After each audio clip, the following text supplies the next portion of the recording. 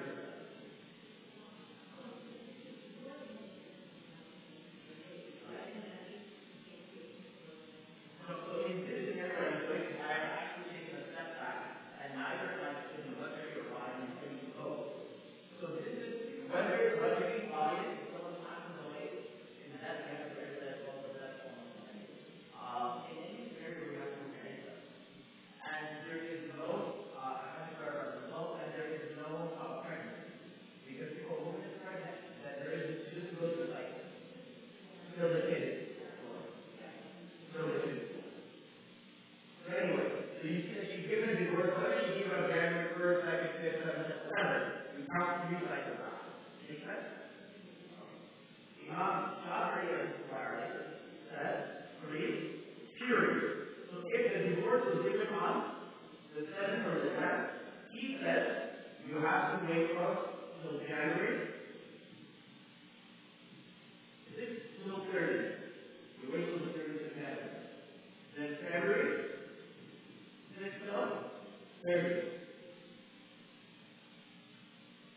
March 6th till 30th. Where are we?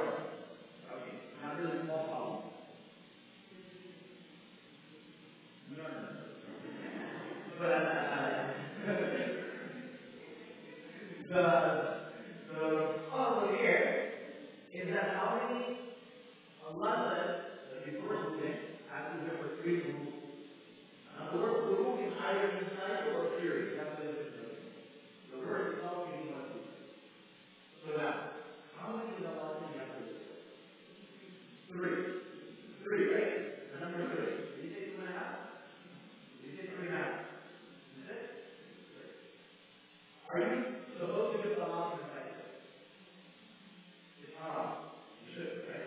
If you give it, if it hurts, you shouldn't. It's not that if you give it, it doesn't hurt, right? So you shouldn't. It's allowed. Okay. However, that means technically you have to give us Allah in the period, right? Okay. So now we give it a period, technically speaking, the first period was not a complete period. It was part of it. And the other two were complete. So now in this equation, we have 2.5 periods. Or 2 and 3 quarters, whatever we call it, right? It's not 3 full periods, right or wrong? Okay. If I add April, how many does it have in here? 3.5, right? So it's either 2.5 or 3.5, not 3. Right or wrong? That is what Imam Wasim's strongest argument against Imam Shafi'i. He said, though the word rule in the Arabic language is either or, Allah said number 3, you know what 3 means. He says, people, we go with your opinion, the 2 either the 2.5 or 3.5. And with his opinion, it will be 3. And she'll be 3 earlier than in the second option of Imam Shafi'i. Does that make sense? Follow a little bit?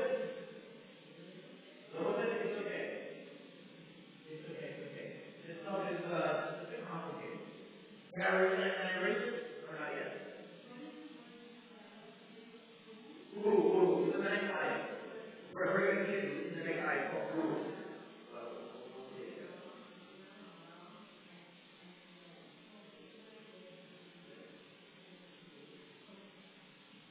So now you get this aspect, right? You understand what Allah is, right? Using a right on all of the parts? Okay.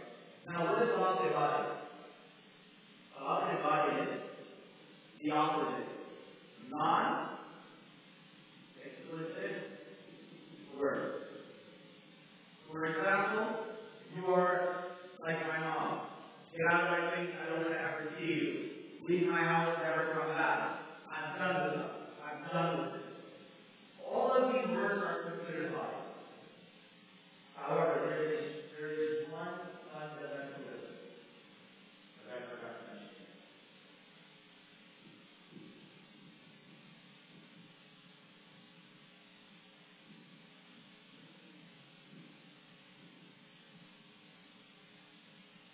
In reservation intention does not count.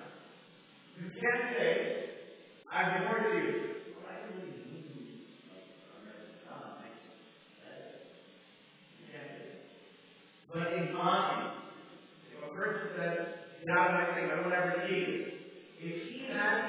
intention of divorce happens. But if he says, no, I didn't have get out of my face, I don't see you, and you need divorce, and I don't ever see you, if we look at his intention. But obviously the man can't lie to Allah knows his intention. If you said it with the intention of never seeing them again, and then divorce does happen. That's number one.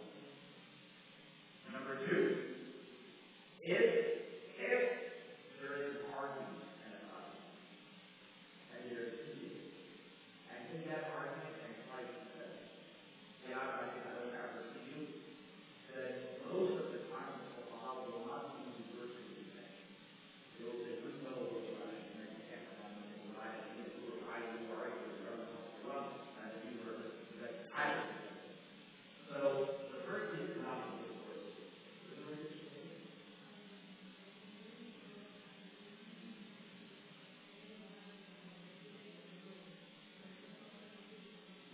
If he intends that we're done, if he means by that we're going to negotiate, we're going to talk and discuss, that's if a person says go get your lawyer, it doesn't mean that we're done. Right? It also means that, you know what, what are the things on the table, you can report, there's other possibilities.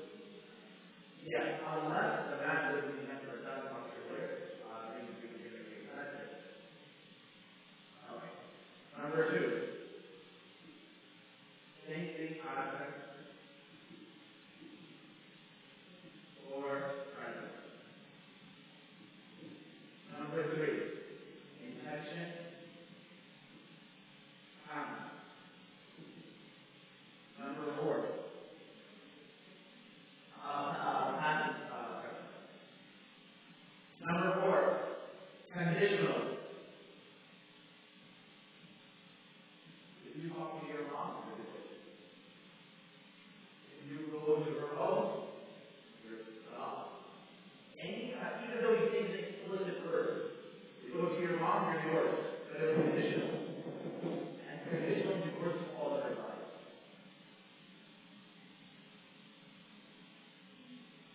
Okay, now what's the difference between buying and talaq?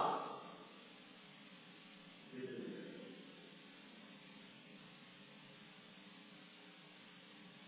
You can only bring her back to one night, which is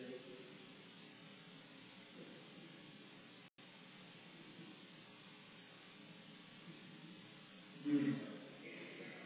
And you will get her back. In Rajay, all he has to say is, you're back. Or do so. He doesn't have to do a makeup. But in this one, you have to do a whole new makeup, you have to every job to get married again.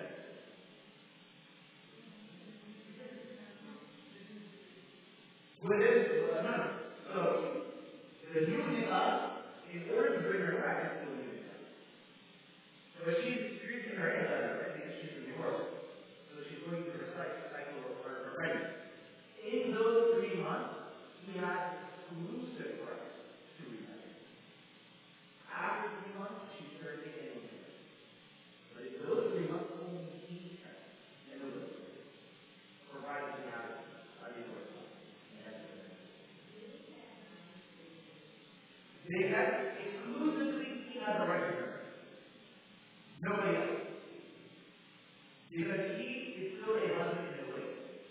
So in those 3 months, he's going to exclusively marry.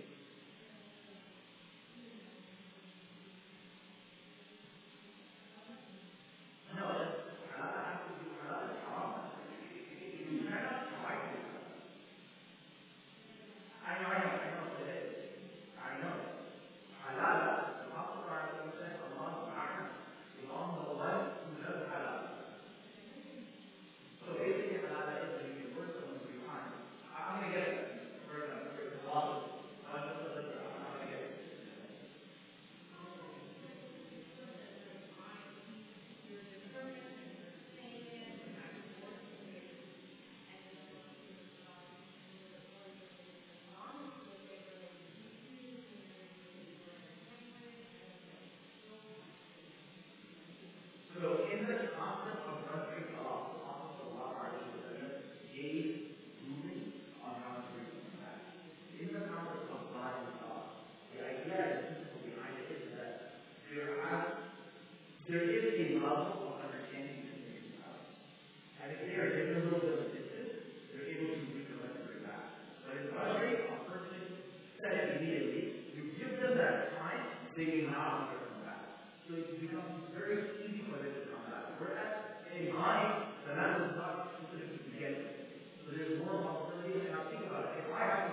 that's the problem, right?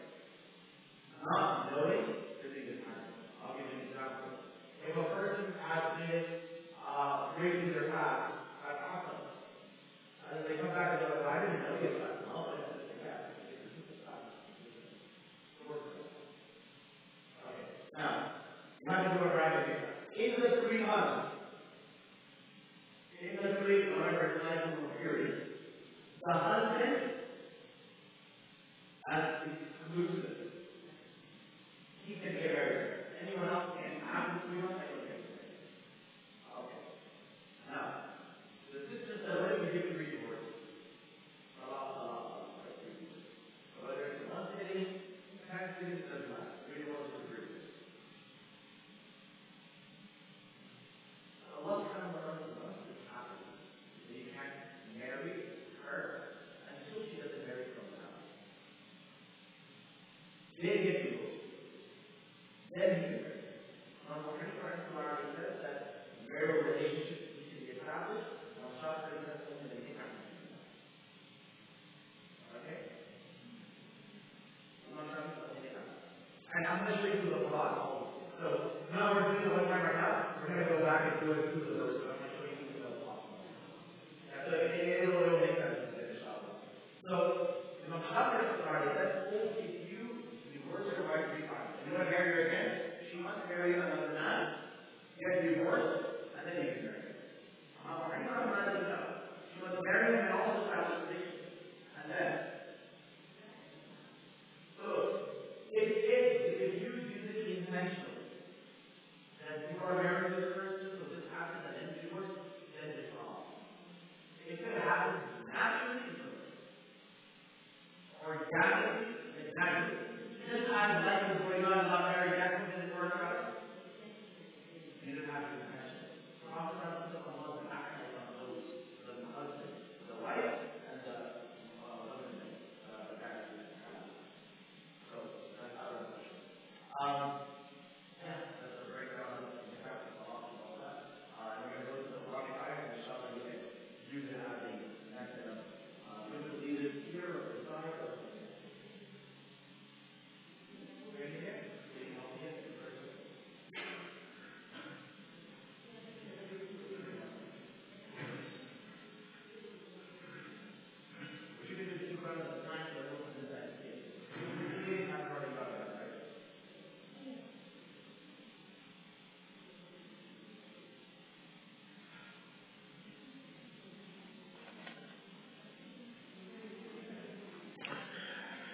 Okay. If you do talaq 3 times in 1 sitting, or 3 times in 3 different sittings, it's still considered 3 talaq. In the time of Rasulullah and Abu Bakr radiallahu anhu, if you gave 3 divorces, but your intention was I'm giving 1, and the other 2 are for ta'teed. You know how in the Quran Allah brings verses multiple times for emphasis? فَبِأَيِّ آلَاءِ رَبِّكُمَا تُكَذِّبَانِ فَبِأَيِّ آلَاءِ رَبِّكُمَا تُكَذِّبَانِ. This is Arabic grammatical style. But in English and Urdu, you don't really repeat something as emphasis. It's not normal. You don't say it 3 times as an emphasis. It's not in our culture. So in their time, what they used to do was that they would say, talaq, talaq, talaq. The second 2 were emphasis for the first one. And I only intended 1. Imam Sayyidina Umar radiallahu anhu said that no, people are making this into a joke. Everyone is saying talaq 3 times or 100. Oh, I just meant 1. From today onwards, 3 talaq will be 3 talaq. Because the intentions of people can't be trusted anymore. And they're not as pure as the Sahabas were, who when they said it, they actually meant it. I told you guys a story of Mufti Mahmud Sahib rahimahullah. When someone came to him and said, Hazrat, maine apni biwi ko 2 talaq di. I divorced my wife 2 divorces. He stayed quiet. Hazrat, 2 talaq. Got angry. Baap ka deen nahi hai, dafa ho jao. Those Maulanas could say whatever came to their mind. And the people listened to it. Now you can't say that nowadays. So someone said, Maulana, why did you get upset? It was a simple question. He gave his wife 2 divorces. He said, nobody divorces their wife 2 times.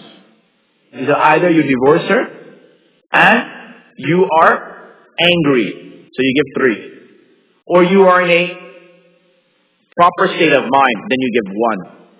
If you are calm, you'll give one. If you're angry, you'll give all three. Nobody does two. Either he just wants me to say, yeah, she's your wife, so he goes back and says, oh yeah, Mufti Sahib said you're my wife. Either he just wants to use me as a means to an end. And then I gave you the story of that sister who called me, and she said she spoke to so many muftis, and they all said her marriage isn't working, her marriage is done, and she's looking for a mufti to tell her that the marriage is lasting. And I was like, you're literally shopping for a fatwa. And I said, no, mufti's going to change it. Muftis are just lawyers. Allah is the judge.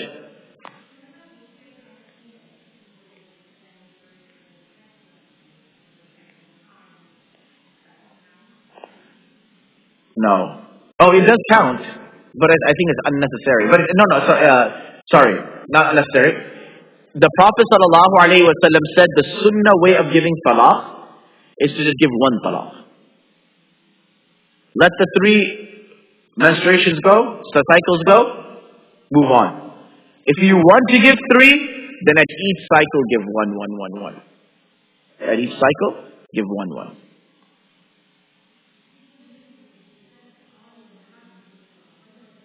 Khul'a, if the wife does khul'a, it will always be talaq-i-ba'in, which means that if they want to get back together, it has to be a nikah. And remember one thing, when a wife does khul'a, when she does khul'a, ultimately the husband still has to divorce her. Ultimately, he has to say the words. The difference in a khul'a is she's giving the meher back, or there is some clause, or there is some motivation, or something. But he still has to say the words. Go ahead.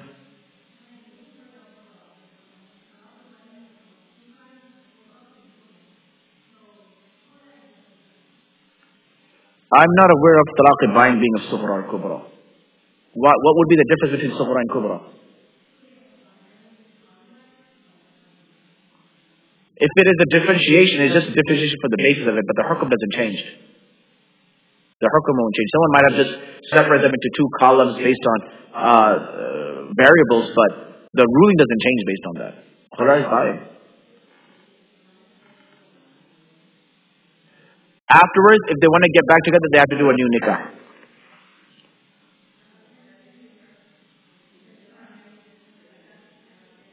Say that again?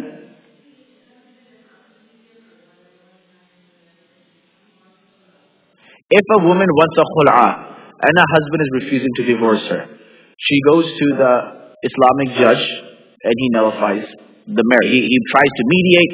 If he can't mediate, he breaks the marriage. However, there is no Islamic judge. We're in America. Your Dallas Sharia court and all of that stuff doesn't exist anymore, right? You guys had one court here, right? So the way it happens is that not a mufti, a council of them. A council of them have to be able to do it. It takes between 6 months to a year. And there's a whole process. They go, they approach the husband, they try to do mediation, they have to listen to both sides, and then try to make the marriage work out. If it doesn't work out, and ultimately then they'll try to convince the husband to give a talaq. If he doesn't give the talaq, then they'll convince him to do khul'a. If he doesn't do khul'a, then they dissolve the marriage. They don't just go in and dissolve his marriage immediately. There's a whole process to the system. There's a whole process to the mediation. And if he refuses to get on the phone, they attempt to contact him for 3 or 6 months, and then if he refuses to come forward, then the nikah is dissolved.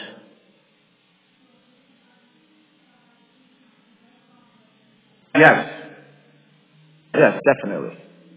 Why did he say 3 times and not 5 times or 4 times or 2 times? That doesn't matter. Why did he say it 3 times? Because he meant 3 divorces, didn't he?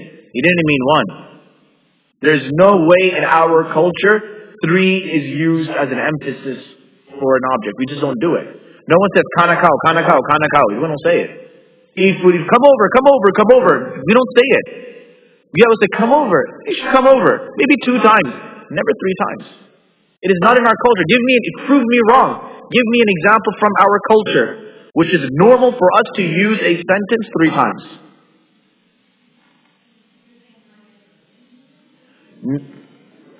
No, she is saying, so what people say is that if you divorce your wife 3 times in the same gathering, in the same sitting, it counts as one. Because in the time of the Prophet it did. And I explained that in the time of the Prophet the situation was different. Sayyidina Umar radiallahu anhu came and he said, no, it doesn't work like that. And why does Umar radiallahu anhu's word matter so much? The Prophet ﷺ said, "Alaykum bi sunnatil khulafa'i ar-rashidin al-mahdiyyin, 'addu 'alayha bin nawajiz."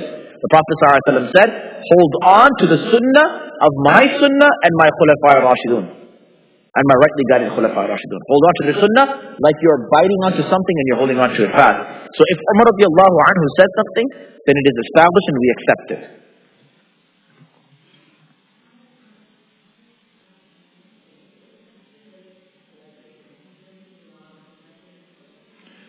Every council differs. There's no, because again, the Islamic judge should do it. In his absence, the scholars' council represents the Islamic judge. But it's between their own time they set, whether it's 6 months or how many months, I don't know. Every place will be different.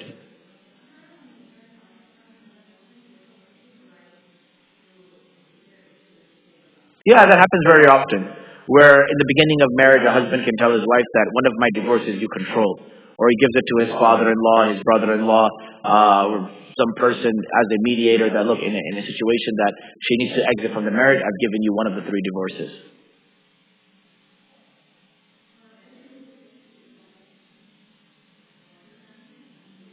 What is the sister saying? I need you to respond for me because I can't hear her.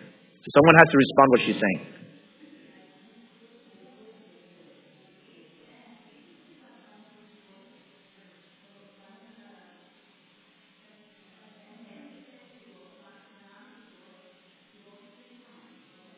Three. It is. It's still his. He made her wakil of it. So I'll give you an example. If I have to give $20 to Sister Razia, and then I give it to Aisha and I said, look, give her $20. And before she gives it, I went and give another $20. So I've already fulfilled the right. Though I gave her right over it, I did not absolve my control over it. I didn't lose the control over the talaq itself. Yes.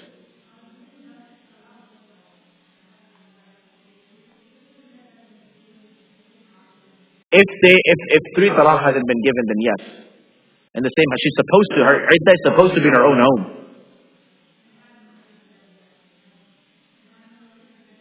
Because the purpose is for the reconciliation. So the iddah happens in the very home. Iddah, she doesn't go to her parents' home for iddah. She stays in her own home. Unless 3 talaq have been given. No, not after 3 talaq she doesn't stay home. That's not her husband. Not after 3 talaq. Not in 3 talaq. 3 talaq, there is no reconciliation. So in that scenario, she doesn't live at home.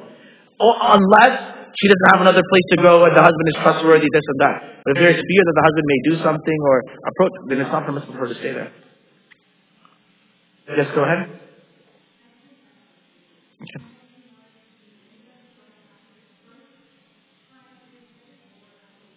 First time. Yeah. Okay. Did you guys ever have a class or a course on nikah and talaq here? Yeah. No, I teach a marital course. I teach a marriage course. I did one in Austin.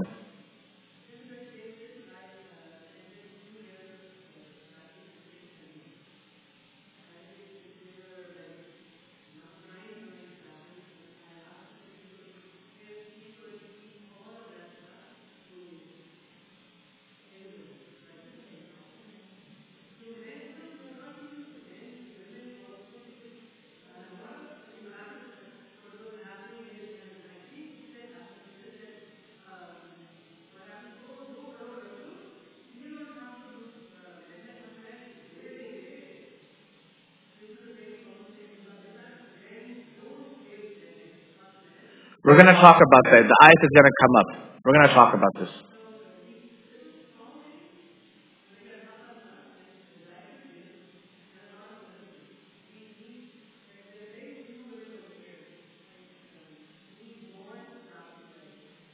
Inshallah. Inshallah.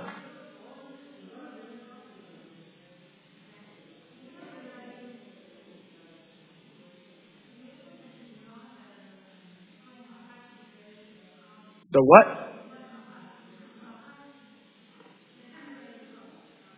Oh, mut'ah or misyar, nikah muwaqqat. No, haram, haram. It's a joke. Mut'ah was allowed in the beginning of Islam. It was that the Prophet of Allah didn't forbid it. Outright didn't forbid it. So there's a riwayah that in Khaybar, Abdullah bin Abbas radiallahu anhuma says, in Khaybar the Prophet of Allah allowed us to do mut'ah. And then after that, he permitted it. But the Prophet ﷺ only allowed it for those few days at that moment, and after that he forbade it forever and ever. It wasn't that he allowed it, it was that it was happening from before. He just never prohibited it. That's what it was. Like alcohol, it wasn't that the Prophet allowed alcohol. He just never prohibited it. He just never said don't do it. There is a very wahiyat hadith of the Shia on this. Maulana Manzoor Nomani mentions this in Irani Inqilab.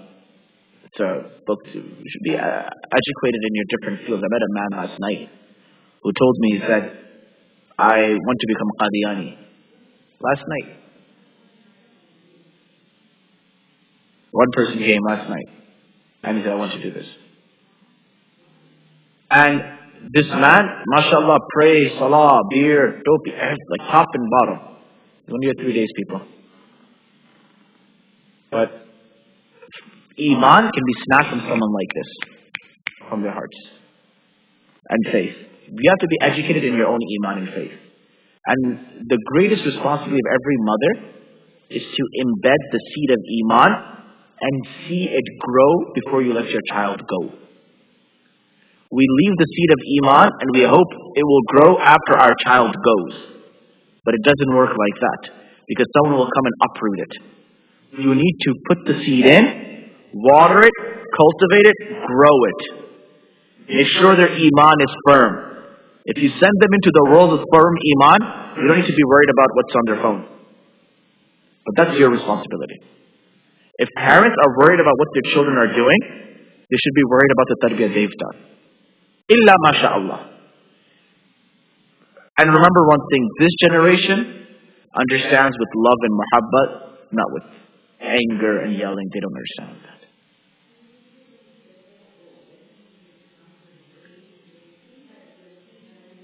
So when I mean let them go, I mean like when they have reached maybe college or high school, when they're about to go on into when they're not under your roof all the time. So imagine this. Think about this. You have 15 to 18 years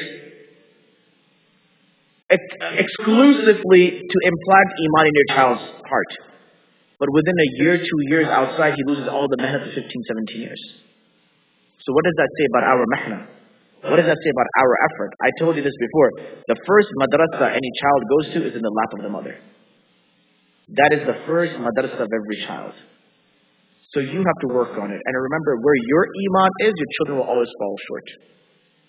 Your children, to them, you are the most religious person they've ever seen. And they're going to say, well, our parents used to do it. Like the way you say your parents, your grandparents, Quran padhte the, ye karte, wo karte the, and then you have that vision of them. That's who you are to them.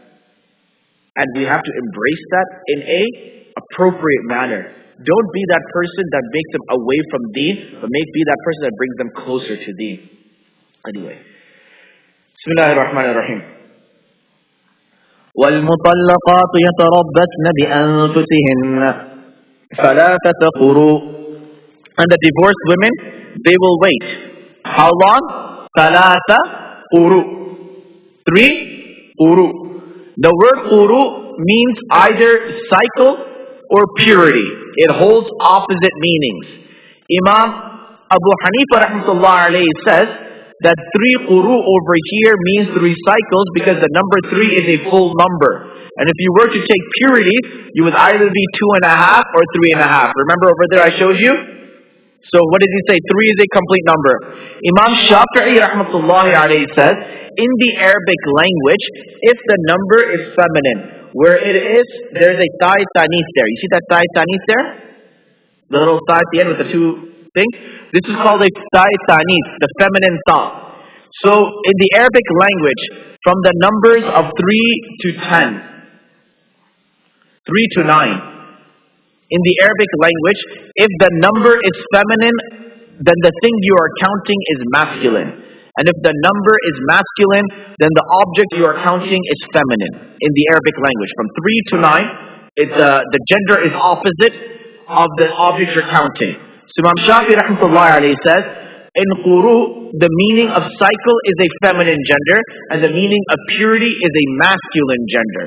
So he says that because the word 3 is feminine here, quru has to be the opposite. And what's the opposite of the feminine tense of quru? Purity. So it's the tuhur. If you got it, you got it. If you didn't, you didn't. This is a usuli discussion and a bahas and khair. If you got it, alhamdulillah. If it went over your head, it's okay. Don't worry about it.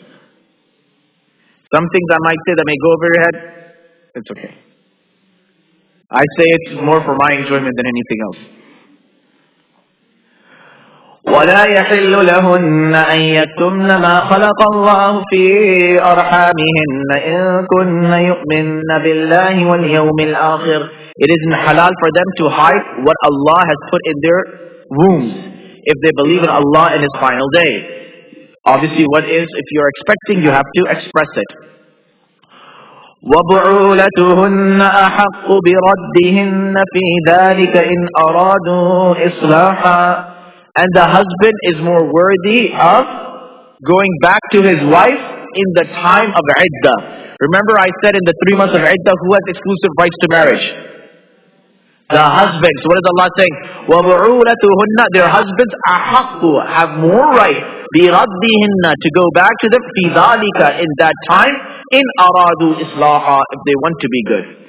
وَلَهُنَّ مِثْلُ الَّذِي عَلَيْهِنَّ بِالْمَعْرُوفِ. And the women have just the similar rights like the husbands have rights upon them. وَلَهُنَّ, women have rights. مِثْلُ الَّذِي, the way husband have rights on them, women also have rights upon their husbands as well. However, what does Allah say? وَلِلرِّجَالِ عَلَيْهِنَّ دَرَجَةٌ. And Allah subhanahu wa ta'ala has given men one daraja or a daraja or a level above the rights. Why? Why is there a little more rights on the husband? What Allah means is that it's the husband's responsibility to feed, and it's the husband's responsibility to clothe, and it's the husband's responsibility to provide a home, and it's the husband's responsibility to provide an atmosphere and a mahol and tarbiyah. So the husband has more responsibilities than the wife does. Wallahu azizun hakim, and Allah is almighty and all wise. How many times can you give a divorce? 3. 3 is the maximum, right? So Allah is saying, الطلاق مرتان. You've given divorce 2 times. فإمساك بمعروف أو تسريح بإحسان.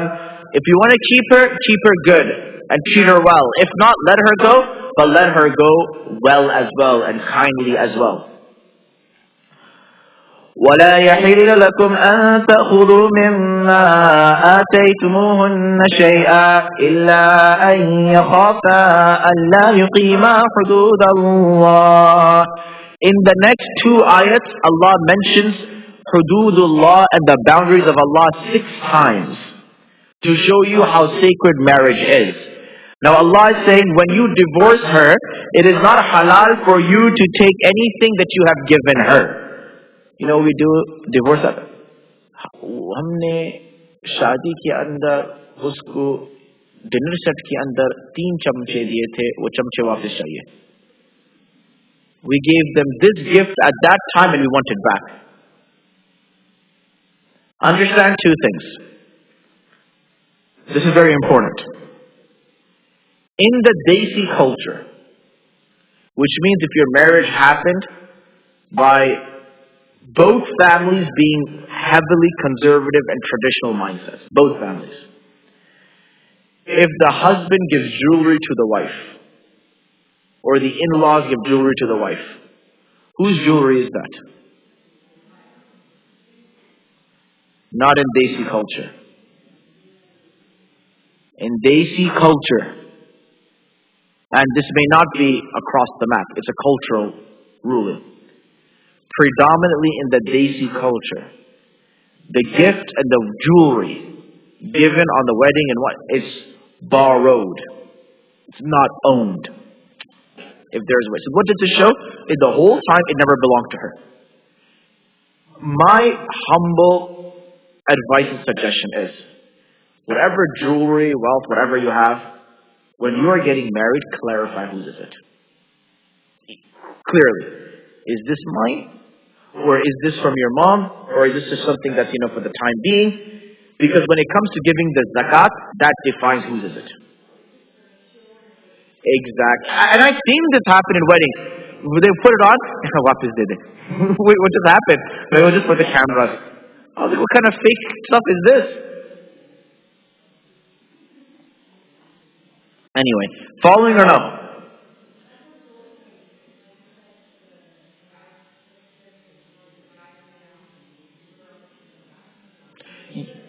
It's a cultural ruling.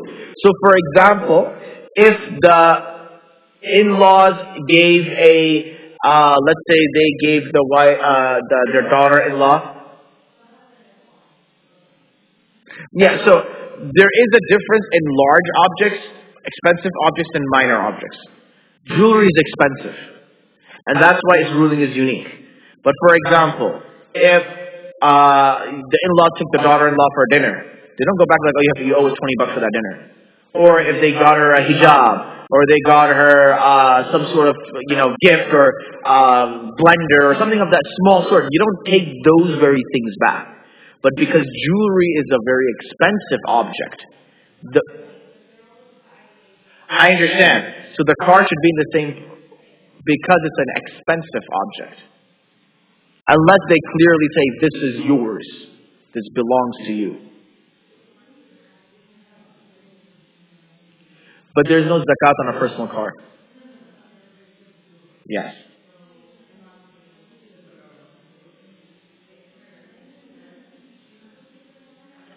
If she is giving zakat to herself, then that's clear that that belongs to her. Because if she's giving zakat, that means that's hers. And that's different. It can still be yours and he can still give zakat. That's fine. That's different. If you have that communication, I'm talking about a situation where you don't know what's going on. If you have that communication, it's fine. If your husband says, I'm giving you zakat or this and that, that's fine. That's completely okay.